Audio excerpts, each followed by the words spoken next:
What's up, nerds? Sad little intro man here. Y'all ever wonder if there's life outside of Skullgirls?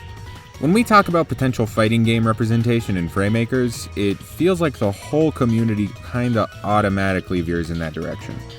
Which is understandable, it's a huge game that'll probably add its own video someday. But it's far from the only 2D indie fighter. There's tons of these things, from Pocket Rumble to Them's Fightin' Herds to Dive Kick. We're not going to talk about those today, though. Today we're going to talk about a game that's very underspoken in the Fraymakers community. Probably because nobody can tell if it's indie or not. Under Night in Birth is a 2D anime fighter developed by Soft Circle French Bread, the same studio responsible for Melty Blood. It's a fairly niche game, but its audience has been boosted thanks to getting published by ArcSys in the States and crossing over with BlazBlue, Persona 4, and Ruby. It's because of that publication that it's difficult to tell if Uni is indie, but in all honesty, I don't think you should care all that much. Why do I say that? Because I don't think MacLeod cares all that much. To quote Max, a member of Team Frey, "We're pretty flexible with what characters we consider indie. If the game was made by an independent company, they're generally fair game. So, Uni's in the clear.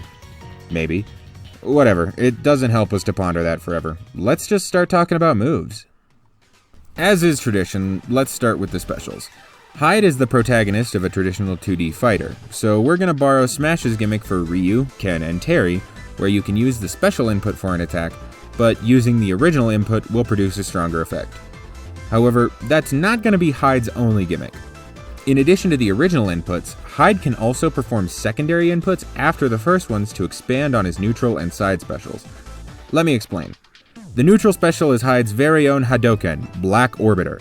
This is a standard by-the-numbers projectile with decent stage coverage but weak damage that Hyde creates by swinging his blade. The motion for this is a standard quarter circle.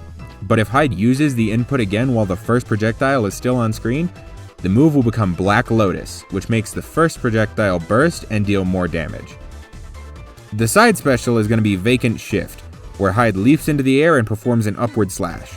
This may seem like it'd fit better as an up special, but it actually creates a fair amount of sideways motion, so I'm leaving it in this slot. The motion for this attack is a quarter circle back, but if Hyde holds the back portion of the input and then hits the special button again, it'll become Vacant Shift second. Once more, and it's Vacant Shift third. These serve to expand Hyde's arsenal and allow for more movement and edge guarding options. The down special is going to be Shadow Scare, Hyde's answer to the Power Geyser. Hyde creates a geyser of energy by stabbing Insulator into the ground. It's not as strong as Power Geyser and it doesn't move like Power Wave, but it is pretty damn big and it hits like a truck, so you're going to want to avoid it. Get it? Avoid it? Oh, I don't get it. I don't understand Under Night lore. The input for this attack is a simple down-down motion. And the up special is Red Clad Claver, which is Hyde performing a Ryu engine. No, seriously, it's just a Ryu engine, and I'm perfectly okay with that. It does hit several times on each attack, so I guess it's also kinda like Ken's Shoryuken, but that's about all I've got. It's a standard Dragon Punch motion. Now for the smash attacks. The side smash is Hyde's Ground Heavy from Under Night, just a standard downward slash with fairly solid range and kill power. The down smash is Hyde's Down Heavy in Under Night, just a classic sweep kick that's sure to give me Ganondorf-based PTSD for the rest of my days. The up smash is Hyde's Down Forward Heavy in Under Night, which is a super weird input, but it's a really neat attack. It's got a solid upwards hitbox to ensure platforms aren't safe, but it leaves your sides vulnerable. For Hyde's aerials, I had to do a little bit of fudging. The Nair doesn't actually come from Under Night, it's a slash that covers Hyde's entire body from BB Tag. Now, this may actually come from some other version of Under Night, but I've only played the base version, and I recognize it from BB Tag, so that's what I'm calling it. The Fair is Hyde's Air Heavy from Uni, a standard swing forward that leans slightly downwards. The Bear is Hyde's Air Light from Uni, which isn't worth much but poking the opponent to extend combos or increase salt. The Dare is Hyde's Uni Air Medium, which is a simple vertical slash downwards that functions similar to Link's Dare. Lastly, the Up Air is Hyde's Up Clash input from BB Tag, which forms a blade rift underneath him and gives Hyde a little more airtime. This might have a negative impact on Hyde when the player wants to keep upwards pressure, but it's super helpful for when Hyde needs just a little more recovery and keeps his Nair relevant. Hyde's tilts are his ground light, side tilt, his down light, down tilt, and his ground medium, up tilt, from Uni. These all serve similar purposes to in-game, but his down tilt carries some momentum similar to Joker's. Hyde's throws are all based off his fellow in-birth from Uni. His forward throw is his own, but his back throw is based off Gordeau.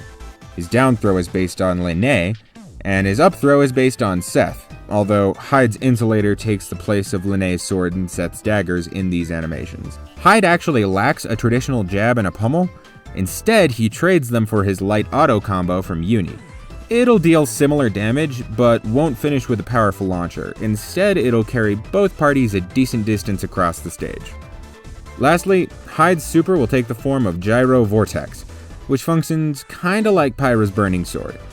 The initial hit needs to make contact to activate the super, which then transitions into a spinning tornado of cursed energy that can hit multiple opponents.